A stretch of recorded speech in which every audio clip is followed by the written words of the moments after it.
ಬಸ್ಸಲ್ಲಿ ಹತ್ತದೆ ಗೋಪಾಲಸ್ವಾಮಿ ಬೆಟ್ಟಕ್ಕೆ ಹತ್ತಿ ಟಿಕೆಟ್ ತೊಗೊಂಡು 30 ರೂಪಾಯಿ ಟಿಕೆಟ್. ಅಲ್ಲಿ ಹೋಗಿ ಇಳಿದು ಓಡಿ ಕ್ಯೂವಲ್ಲಿ ನಿಂತವೆ. ಸಿಕ್ಕಾಪಟ್ಟ ಕ್ಯೂ, 2.5 ತಾಸು ಕ್ಯೂ ನಿಂತಿದ್ದೀನಿ ನೋಡಿ. ಇಂಥ ಜನರು ಫುಲ್ ತುಂಬಿಕೊಂಡಿದ್ರು ಅಲ್ಲಂತೂ.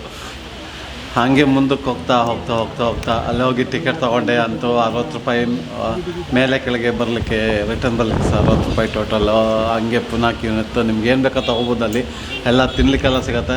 10:45 ನಾನು ಬಸ್ ಹತ್ತಿದ್ದು. 10:45 ಬಸ್ ಹತ್ತಿ ಬಸ್ ಹಂಗೆ ಮೇಲಕ್ಕೆ ಹೋಗ್ತಾ ಇತ್ತು.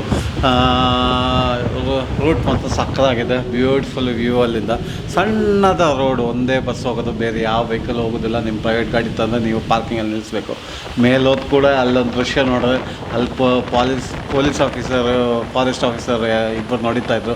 ಅವರು ಫೆನ್ಸಿಂಗ್ ಆಗಿ ಆ ಕಡೆ ಹೋಗ್ಬಿಟ್ಟಿದ್ರು. ಅಲ್ಲಿ ಆನೆಗಳು, ಹುಲಿಗಳೆಲ್ಲ ಬರೋ ಜಾಗ. ಸೊ ಜನಗಳು ಅದು ನೋಡ್ತಾ ಇರ್ತಿದ್ರು. ಬಸ್ಗಳು ನೋಡಿ ಎಷ್ಟಿದೆ. ಈ ಜೀಪ್ ಕಾಣ್ತಾ ಇದೆಯಲ್ಲ, ಇದು ಎಕ್ಸ್ಟ್ರಾ ಜೀಪು. 750 ರೂಪೀಸ್ ಕೊಟ್ಟರು ನಿಮಗೆ ಮೇಲ್ಗಡೆ ಕರ್ಕೊಂಡ್ಬಿಡ್ತಾರೆ. ದೇವಸ್ಥಾನ ಅಂತೂ ಸಕ್ಕತ್ತಾಗಿದೆ ನೋಡಲಿಕ್ಕೆ. ಹಂಗೆ ದೇವ್ರ ದರ್ಶನ ಪಡೀಲಿಕ್ಕೆ ಹಂಗೆ ಓಡಾಯ್ತಾ ಇದೆ. ಸಕ್ಕತ್ತಾಗಿತ್ತು. ದಾಸಯ್ಯನವರ ಗಂಟೆ ಜಾಗಟೆಗಳು ಬಡಿತಾ ಇದ್ರು. ದೇವಸ್ಥಾನ ಅಂತೂ ನೋಡಲಿಕ್ಕೆ ಸಕ್ಕತ್ತಾಗಿದೆ. ಸಿಕ್ಕಾಪಟ್ಟೆ ಗಾಳಿ ಅಂದರೆ ಗಾಳಿ, ನೀವು ನೋಡ್ಬೋದು. ಎಂಥ ಗಾಳಿ ಅಂದರೆ ಅಷ್ಟು ಗಾಳಿ. ಬಳಿಕ ಹತ್ತಿದ್ವಿ, ಹಂಗೆ ಜನ ತಿಳ್ಕೊಳ್ಳೋಕೆ ದರ್ಶನ ಪಡೆದ್ವಿ. ನಾವು ದರ್ಶನ ಪಡೆದು ಆಚೆಗೆ ಬಂದು ಸ್ವಲ್ಪ ವೀಡಿಯೋಸ್ ಎಲ್ಲ ತೊಗೊಂಡು ಸಕ್ಕತ್ತಾಗಿತ್ತು ವ್ಯೂ.